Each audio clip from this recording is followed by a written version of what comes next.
All her guards were carefully picked. No regular thugs would be able to mess with them. They weren't much help at all. They were beaten up within seconds. Even I was implicated. Sean sounded indignant. Didn't you make use of the Forrest family name? Elena asked. Of course I did. But that only got the rascal beating us up even worse. Sean cried out amidst sobs. What? He carried on even after knowing you were related to the Forrest family. Elena was infuriated. How dare a mere thug behave so arrogantly?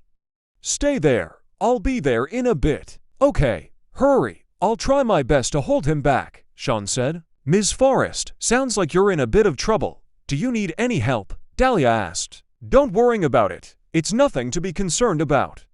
But if you're interested in being in on the fun, you're welcome to join. Ms. Dahlia, Elena grinned. Sure, I haven't got anything better to do either. I'll go with you. Dahlia nodded. Elena had just given her $2 billion. She thought that it was only fair that she helped her out. They left the restaurant and gathered a few of Elena's bodyguards. Then, they went over to Golden Apple Kindergarten. Over at the kindergarten, Sean and his sister, Mrs. Lansky, huddled together in a corner as they shuddered uncontrollably. Sean had been all sorts of haughty when he had arrived, pointing at others and ordering them around. But after several slaps from Dustin, he actually started crying. You bastard, don't you dare leave. My backup will be here any moment now. They'll show you. Though Sean was sobbing, he still wasn't backing down. Ever since he'd started dating Elena, his life had been a breeze.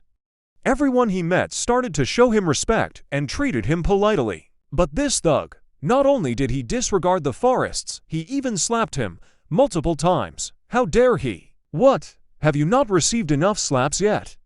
Are you asking for more? Dustin raised his hand. That frightened Sean so much that he quickly hid behind his sister. You can be arrogant all you want now, you bastard. But I'll make sure you end up crying in a bit, he shouted cowardly. That's right, we'll see that you end up crying. Mrs. Lansky echoed. Please calm down, all of you. Why don't we just forget about all this and call it a day? Vernon suggested, trying to smooth things over. It went without saying that he'd side with his wife, but he couldn't afford to offend the Hammonds either. So, he could only try to appease both sides. Shut up, you useless piece of trash. Sean seemed to have finally found someone he could take out his frustration on. My sister and I have been beaten up, and you, an inspector, did nothing about it. You're nothing but a coward. How I wish I didn't have such a useless brother-in-law. You should file for a divorce tomorrow. Yes, a divorce. We'll get divorced tomorrow.